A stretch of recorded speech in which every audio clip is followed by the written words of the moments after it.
Malcolm Budd was educated at Cambridge. He came to UCL lecturer in philosophy in 1917, and everybody knows what has happened. Let me just quote two or three things that I've been told about Malcolm by the major referees that were consulted when he was being appointed to his professorship. Malcolm Budd combines qualities which we do not often find together. He's an impeccable sense of what is and what is not important in philosophy, and refuses to be distracted by side issues. He is widely regarded not only as the best philosopher of art working in the British Isles, but as one whose achievement is major. Comment on his book, Wittgenstein's Philosophy of Psychology, one of the comments was, "This work is scholarly, cool, unsensational, and profound." And we look forward, in the light of those comments, to your inaugural lecture. Malcolm Budd. Thank you, Professor.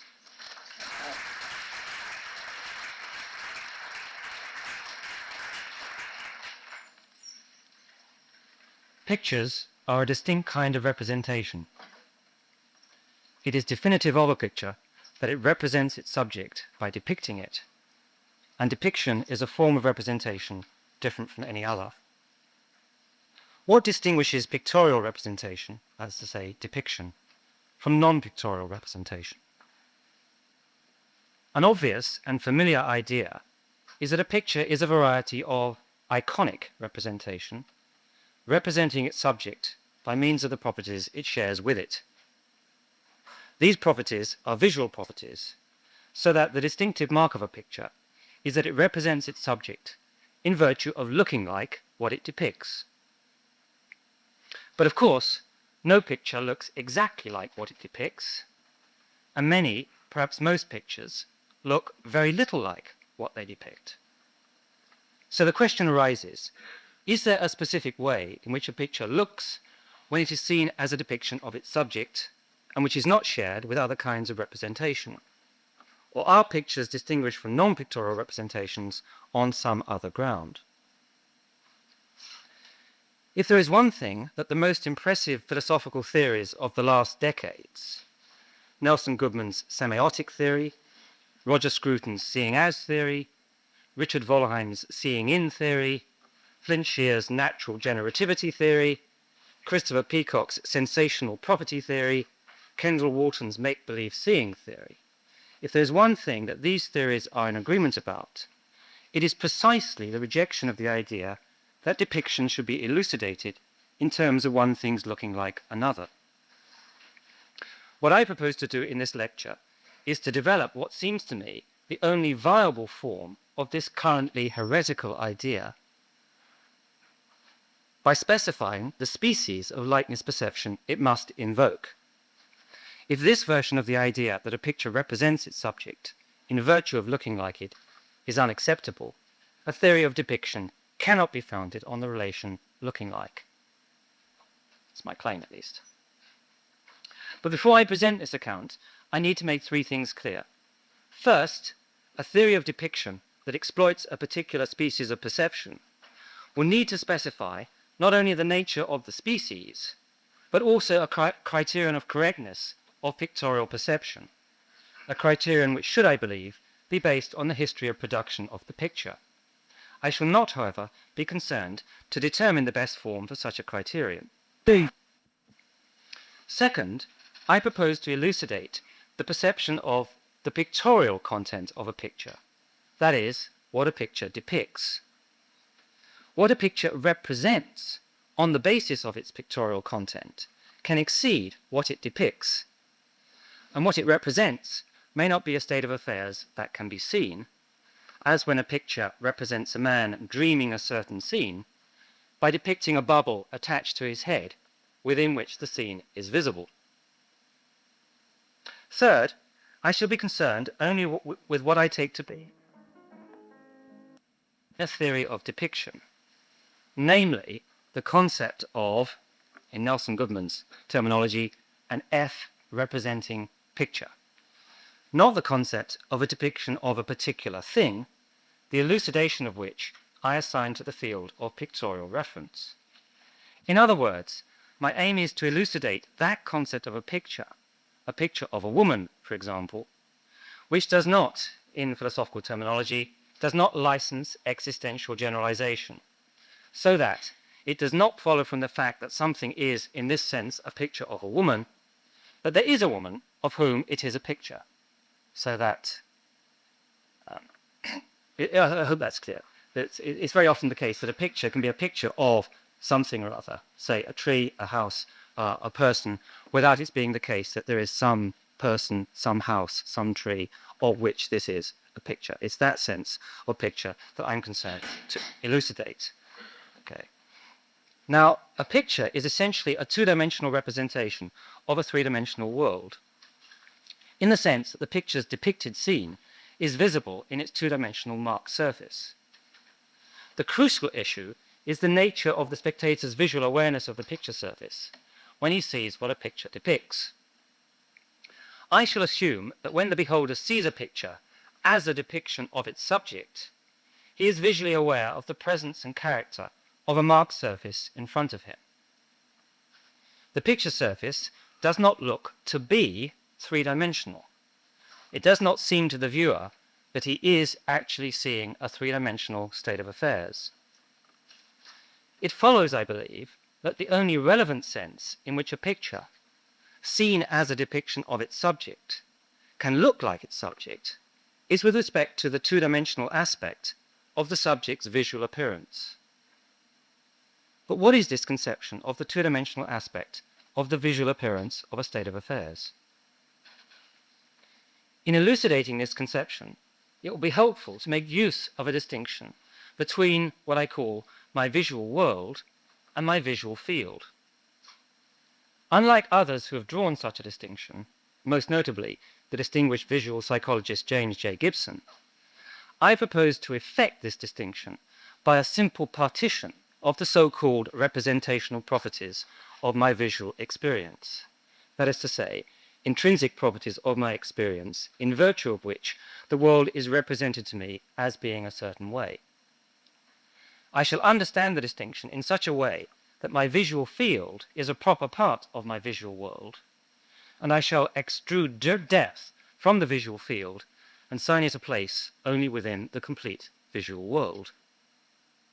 So, my visual world is the complete way the world...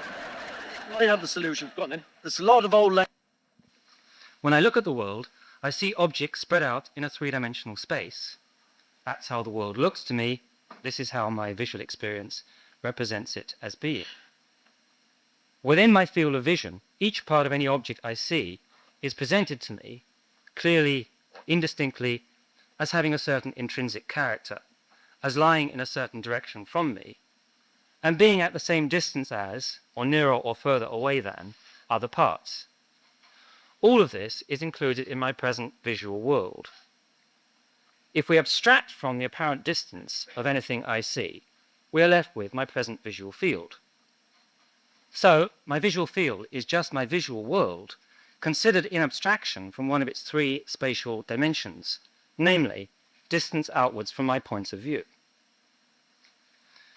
The distinction between my visual world and my visual field can be illustrated in the following way, a favorite philosopher's example. Suppose I am looking at a circular object, which, as I can see, is tilted away from me. I see the object as being circular and as being tilted away from me. But if a characterization of how the world is presented to me by my visual experience is required to abstract from apparent distance from me, it must specify the appearance of the circular object without mentioning the fact that it seems to be tilted away from me, for that involves my seeing one part of it as being nearer to me than another part. It is clear in what terms such a description should be formulated.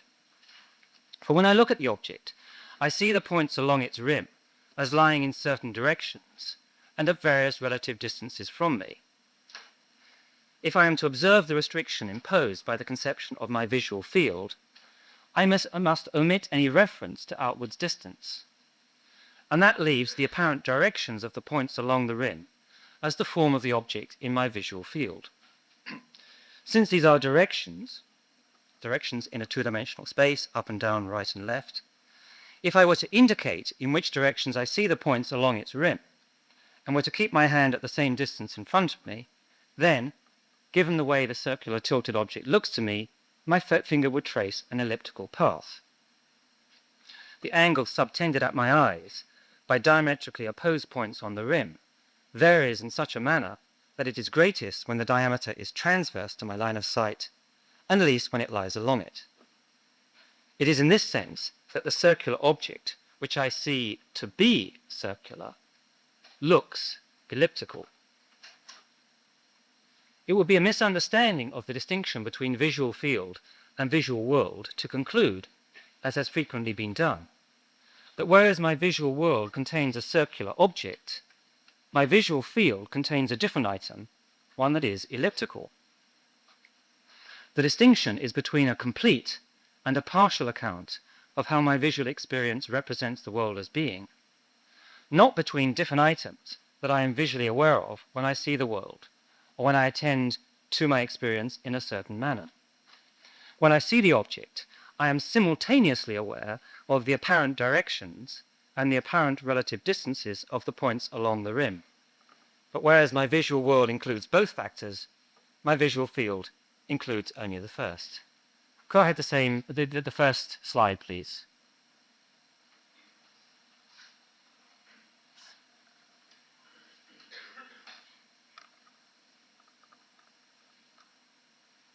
So consider another example. I'm in the countryside looking along a tree-lined avenue. Now, of course, that isn't actually a tree-lined avenue. That was a projected picture. But the purpose is to get you to recall what it is like to see a tree-lined avenue. The sides of the road run parallel to one another, but as they recede into the distance, they look to converge and meet. The trees are of similar height, but those at a greater distance look smaller. Although the sides look to be parallel, if you're looking along an actual avenue, although the sides look to be parallel and the trees to be about the same height, the sides look to converge. I see the receding sides as proceeding from distinct points in convergent directions, and the more distant tree looks smaller than the nearer. The sense in which the sides look to converge is that the angle apparently subtended at my eyes by the width of the road gets less as the road recedes.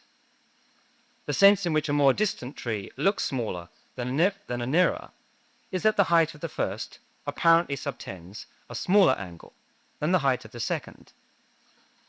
This is the sense in which the representation of the sides of the road in my visual field can be said to consist of converging lines, and the representation in my visual field of the height of a more distant tree can be said to occupy less space than that of a nearer tree of the same height. But it is important to remember that my visual field is not a two-dimensional entity that I see, and a representation in my visual field is not an item that mediates my perceptual access to the world. A representation in my visual field is the manner in which the world is in some way visually represented to me in two of the three spatial dimensions. We are now in a position to return to the claim that the relevant sense in which a picture, seen as a depiction of its subject, looks like the subject it depicts, is with respect to the two-dimensional aspect of the subject's visual appearance. That claim can be re-expressed in the following way.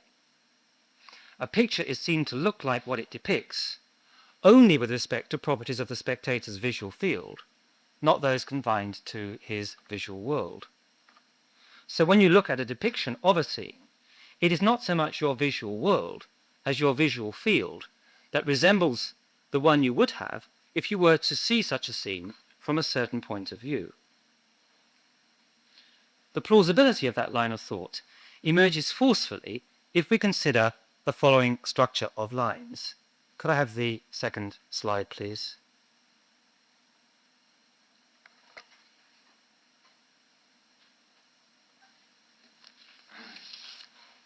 that structure of lines can be seen as depicting many different kinds of thing.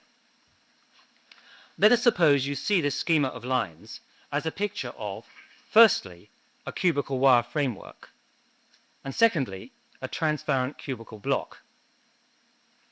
In both cases, you are visually aware of the presence of an opaque surface marked with straight lines.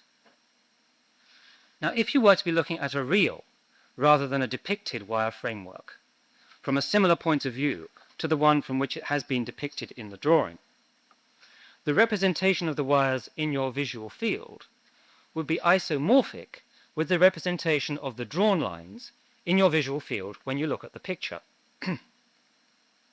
Similarly, if you were to look at a transparent cubical block, the representation of the edges of the block in your visual field would have the same form as the representation of the drawn lines in your visual field. It is for this reason that the same arrangement of lines can so easily be seen as a picture of either kind of object. Moreover, whichever of these two kinds of object it is seen as a picture of, there is more than one way in which it can be seen. The face with the corners marked A can be seen either as lying in front of or as lying beneath the face with the corners marked B. The reason is similar. The visual field representations of different orientations of the same cubical wire framework or the same transparent cubical block match in two-dimensional structure.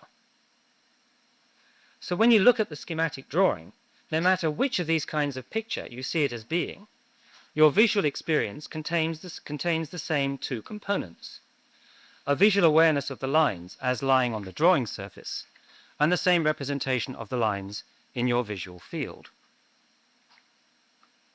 It follows that this characterization of your experience fails to distinguish between your seeing the picture one way rather than another.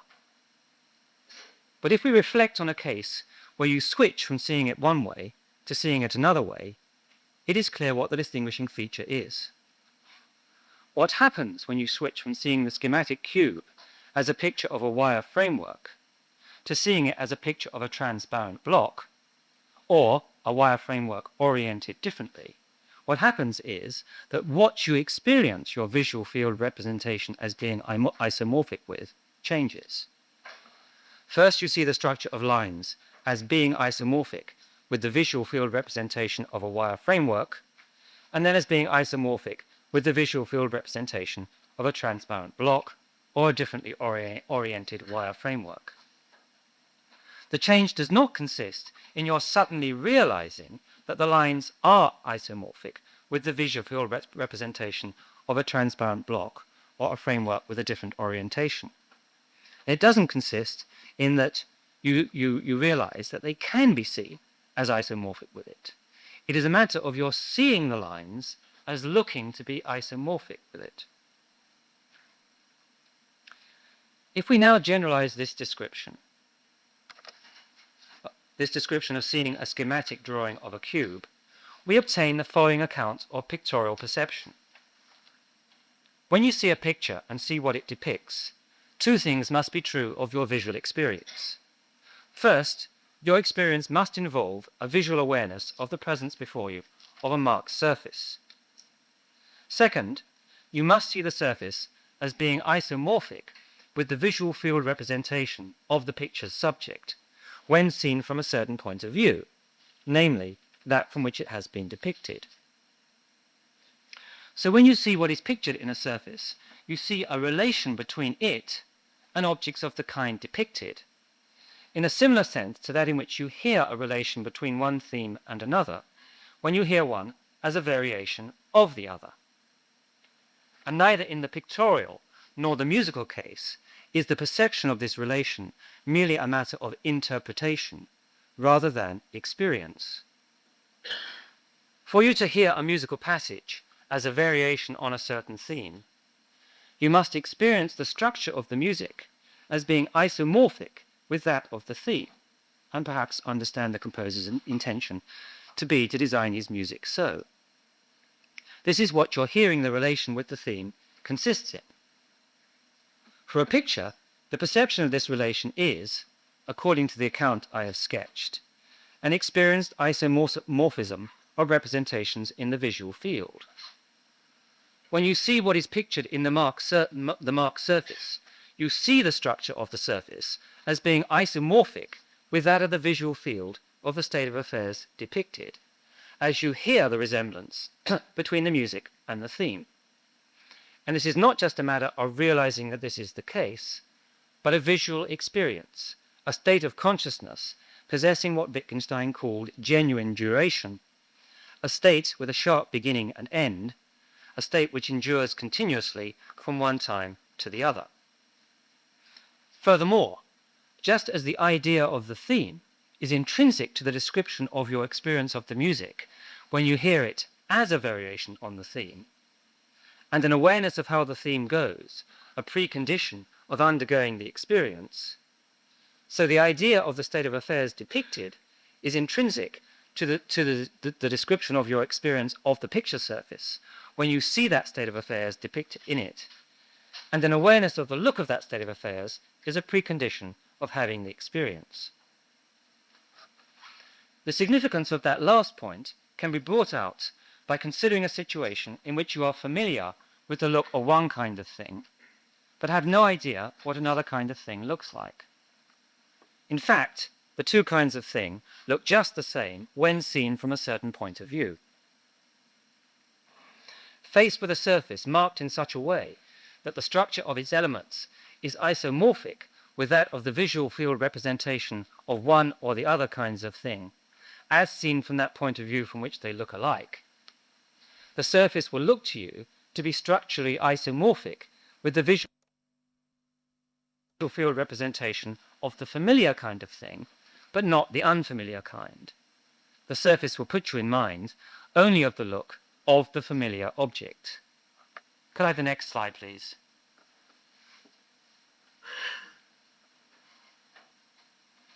The plausibility of this account of pictorial perception and the importance of the idea of a perceived isomorphism of structure is brought out by a consideration of Holbein's celebrated picture, The Ambassadors. In the foreground of the picture, there is a depiction of a skull, but the skull is represented anamorphically, so that if the picture is looked at from directly in front, the depiction of the skull seems a strange yellow tilted smear, whereas seen from one side, it assumes the form of a skull, the two men being transformed to blurs, the more clearly the image of death enters the spectator's consciousness. Now, the skull is represented anamorphically in the sense that its visual field form is grossly distorted when seen from the standard point of view that the spectator of a picture adopts. So much so that it is not seen as a distortion of the visual field of a skull seen normally. But although the depiction of the skull is, in one sense, isomorphic with the representation in the visual field of a skull, you perceive it as isomorphic only when you see it from the side, and accordingly you see it as a depiction of a skull only from that unusual, oblique point of view, not when looking at it from straight on.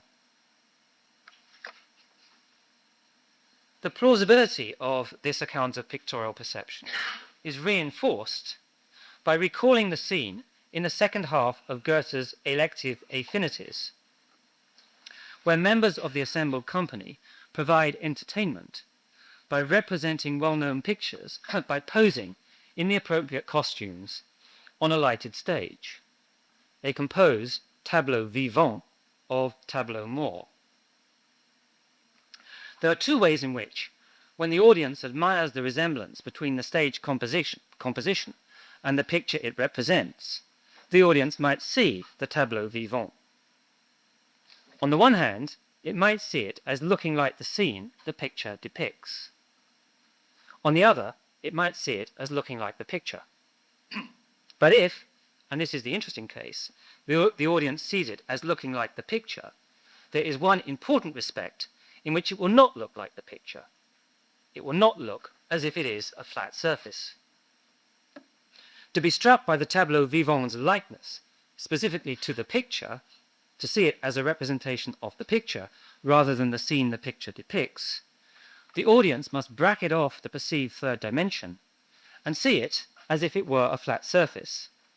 The perceived resemblance excludes the third dimension. Now, this is just the converse of what I have called pictorial seeing. In the one case, a flat surface is seen as a depiction of a three-dimensional scene. In the other, a three-dimensional scene is seen as a representation of a picture.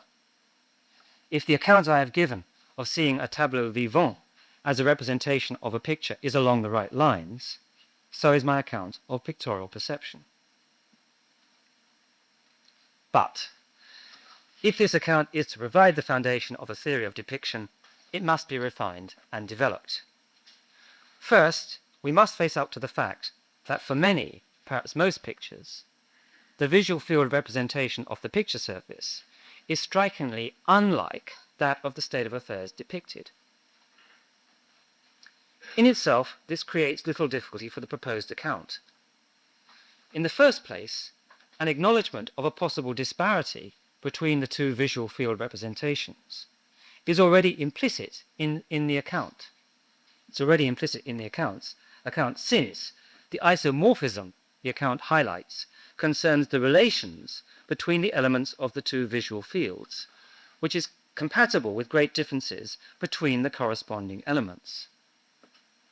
Secondly, an obvious replacement for the idea that the spectator sees the picture surface as having a structure which is isomorphic with the structure of the relevant representation in the visual field will be the idea that he sees the one as being like the other. The account can therefore easily accommodate noticeable dissimilarities in structure of visual field representations, since dissimilarities do not preclude an experienced resemblance. But that response is uninformative about the pictorial significance of such experienced dissimilarities. There are two ways in which features of the visual field representation of the picture surface can diverge from those of the state of affairs depicted and result in experience differences.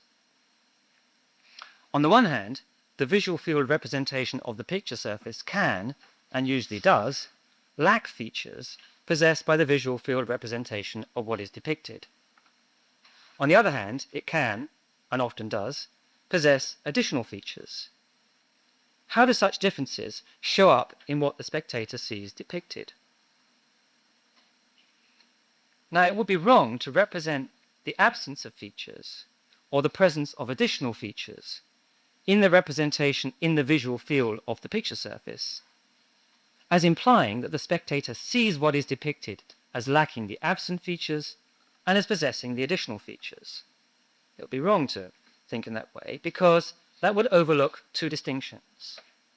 The distinction between something's not being depicted as possessing a certain feature and its being depicted as not possessing it, and the distinction between a perceived feature of the picture surface that has pictorial significance and one that does not. To illustrate the first distinction, that's the distinction between something's not being depicted as possessing a certain feature and it's being depicted as not possessing it. A black and white line drawing does not thereby depict its subject as lacking color, and a spectator who understands it does not see it as depicting a colorless state of affairs. The absence of color in the picture is understood by the spectator not as indicating a lack of color in what is depicted, but only as not indicating any color. The object, as depicted, has an indefinite appearance in the dimension of color. The artist's intention is not to depict a black and white state of affairs, or a colored state of affairs as being black and white. It is to depict only the spatial structure of a state of affairs, and the comparative brightness of its parts, perhaps, not the colors of its constituent objects. Now to illustrate the second distinction, that's between perceived feature of the picture surface that does and one that does not possess pictorial significance. The individual lines or dots, when cross-hatching or stipple is used to depict variations in tone, these individual lines or dots lack pictorial significance and contribute to the depiction of light and shade only through the relative density of their combination with other lines or points. The spectator who understands these pictorial devices does not read their specific features into the objects depicted by means of them. The fact of the matter is that, whereas every depicted feature of the object must have a perceptible feature of the picture which is representative of it, a perceptible feature of the picture need not be representative of any feature of the depicted object. That's to say, the multiplicity of perceptible features of the picture can exceed the multiplicity of depicted features. It is important to recognize that perceived resemblances between representations in the visual field can involve very little of the detail of one or the other of the representations, as the examples I have used to illustrate the second distinction show. Consider another example. Could I have the next slide, please? Which is Picasso's 1946 pencil drawing head of a girl. The looping, spiraling lines with which Picasso has drawn the girl's hair do not look much like the visual field representation of any girl's hair you are likely to see. But if we abstract from most of the details of any such visual field representation, retaining only the feature of curling surroundings of a face, there is sufficient left to found a perceived resemblance with the picture. Hence, it is easy to see how it is possible for there to be pictures that are abstract representations of their subjects, or, more accurately, that are more abstract in their representation of some or all features of their subjects than other pictures.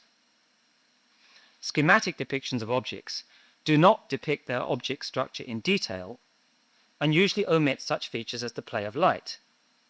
Accordingly, they are seen as being like the visual field representations of their objects, only with respect to the structural features they depict. The less the depicted detail of the visible structure of a state of affairs, the greater the abstract nature of the picture. The greater the level of abstraction, the less definite the nature of the subject as depicted. This account of pictorial seeing is likely to be met with the objection that, if it applies at all, it applies only to certain styles of depiction, namely, those that are fairly close relations of optical perspective. Now it is clear, I hope it's clear, that the application of the theory is in fact unproblematic to pictures that are not designed to give a naturalistic effect of spatial recession, and even to pictures that are not constructed in accordance with a consistent mode of projection, but depict some constituents of the depicted scene in plan and others in side elevation, say, as is often the case in Egyptian painting, or to pictures that are combinations of different views of a single thing, or views from different points of view or parts of a single thing, as in the Cubist work of Braque and Picasso. But, so it might be thought, there are kinds of projection, such as reverse perspective, which are not concerned to represent how things look from any point of view. And then it might be thought, when we look at pictures that use such modes of projection, we do not see their structures as being isomorphic with those of the visual field representations of the objects they depict. It would be a mistake, however, to object to the theory of pictorial seeing I have put forward on such grounds.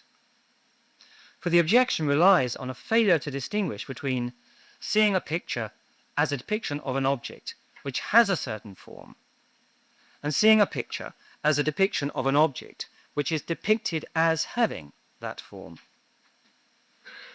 When we look at a picture in reverse perspective of an object of a certain kind, a table with a rectangular top, for example, we can see it as a depiction of such an object if we understand the mode of projection. And the information conveyed to us about the object structure can be the same as, or even greater than, that which we obtain from a picture in normal perspective. But in such a case, where we see a picture in reverse perspective, say, we see the form of the object depicted as being distorted and so can be said to see the picture as a distorted depiction of the object.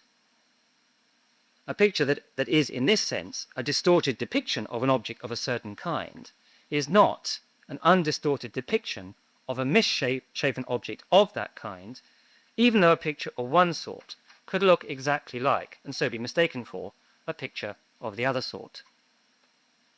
Of course, since distortion is a matter of degree, and it can be applied to many aspects of the form of an object, a mode of projection that distorts an object's form may result not in a configuration that is seen as a distorted depiction of the object, but in one that is not seen as a depiction of it at all, as with Holbein's anamorphic representation of a skull. It is important to realize that the idea of an experienced structural isomorphism that I've operated with is not restricted to the spatial structure of a visible state of affairs, that is, to spatial relations amongst its elements. It would be necessary to impose that restriction if the aim were to capture only what is barely essential to depiction. But it would be wrong to do so if the aim is to capture the full pictorial content of any depicted scene. Whereas a picture must be designed to depict spatial relations, it need not be designed to depict anything else. But if, as is usually so, it attempts more, and attempts to depict comparative brightness, perceived textures or colors, for example, then the perception of its pictorial content requires more than a perceived likeness with the spatial structure of the depicted state of affairs. When an artist depicts color, when he depicts not merely a state of affairs composed of objects of kinds that are colored in reality, but a state of affairs composed of objects that are depicted as colored, then the chromatic aspect of the visual field assumes a crucial role in the spectator's visual awareness of what the picture depicts.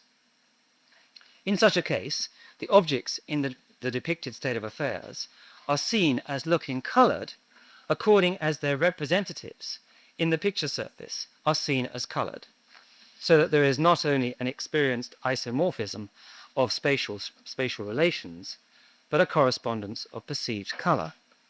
The spectator sees the picture not merely as a structural spatial isomorph, but as a chromatic icon.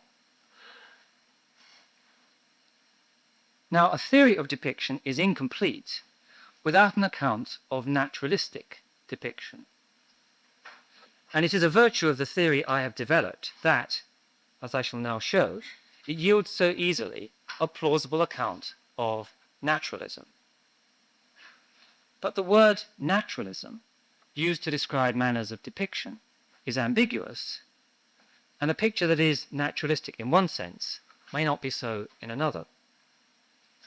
In the sense I am concerned with, a picture is naturalistic if, or to the extent that, the depicted state of affairs is depicted as it looks. So a naturalistic picture is one in which the subject's visual appearance is accurately depicted. But that introduction of the idea of naturalistic depiction isn't fully satisfactory. It must be improved by the acknowledgement of the relativity of the concept. For, in the first place, there is no such thing as the visual appearance of an object or scene. The appearance an object presents to the viewer is dependent upon the point of view from which it is seen, the manner in which it is illuminated, and the mental and visual apparatus of the viewer. It also depends on the nature and condition of the medium through which the object is seen, as is underlined by Hazlitt's comment that Turner's paintings had become, now I quote, had become representations not properly of the objects of nature, as of the medium through which they were seen.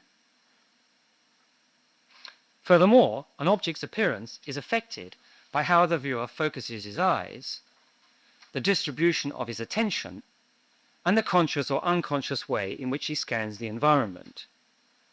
And since every artist sees the world he depicts, the manner in which he looks at the world will determine the appearance in his picture of the objects whose look he attempts to capture. Could I have the next picture, please?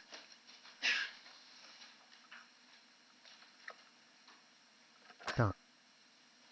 This is not a terribly good example, but it is characteristic of Cézanne's still lifes to contain apparent distortions of the forms of the objects depicted, and the objects, as depicted, are normally seen by the spectator as distorted. But, as Anton Ehrensweig has argued, Cézanne's so-called distortions, and I quote Ehrensweig, Cézanne's so-called distortions make sense if they are experienced as part of the total undifferentiated visual field, rather than a wandering pinpoint or precise focal vision.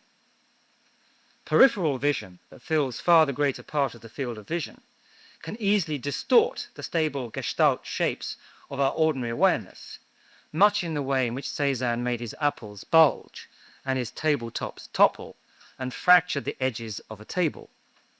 Seen in this way, Cézanne painted realistically. In addition to these reasons for admitting relativity, a picture can be naturalistic in its rendering of one aspect or feature of the world, and not in another. And a picture that is overall more naturalistic than another can be less naturalistic in its treatment of some particular aspect of its subject matter.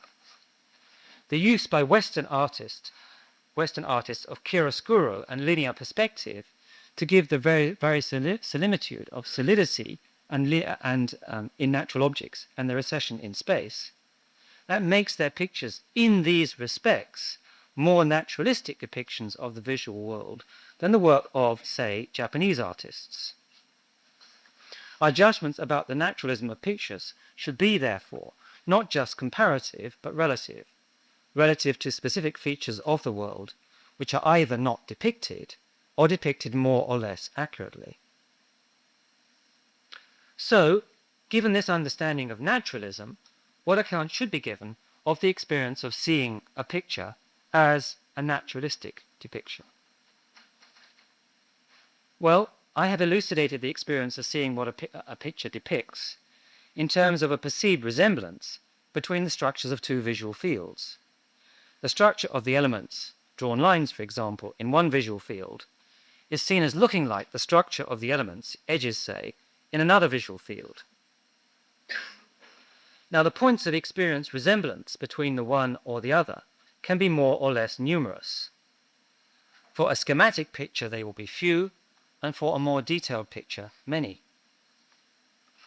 If we consider some visible feature, color, for example, if we consider some visible feature that the state of affairs depicted possesses in reality, either some corresponding aspect of the representation in the visual field of the depiction is experienced as more or less closely resembling the representation of that feature in the relevant visual field of that state of affairs, or not.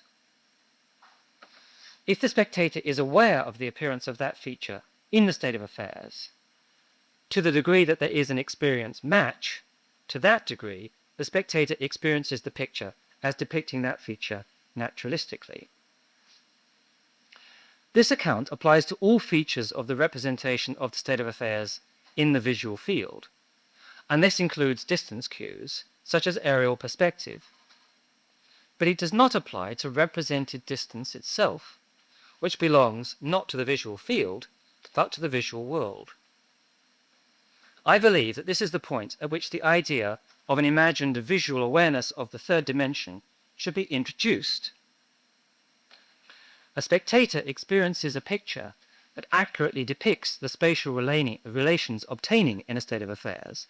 He experiences such a picture as naturalistic in its depiction of distance, not only to the degree that there is an experience match of distance cues, but also, or alternatively, insofar as it encourages him to visualize the represented distances in the state of affairs depicted.